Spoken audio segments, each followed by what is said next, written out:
are in my GoPro waterproof case because for my spring break, I am going to Myrtle Beach.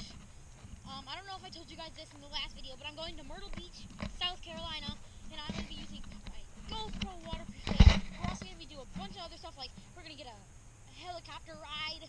We're going to get a really cool thing. We're going to this like amusement park, and I'll tell you the details some other time. But anyway, trampoline vlog. Here, just let you guys know, during the storm, no, it wasn't a storm, power went out and stuff because there was like humongous winds. Trees fell over and stuff. That's one of the trees that fell over in our yard. Then another one over there.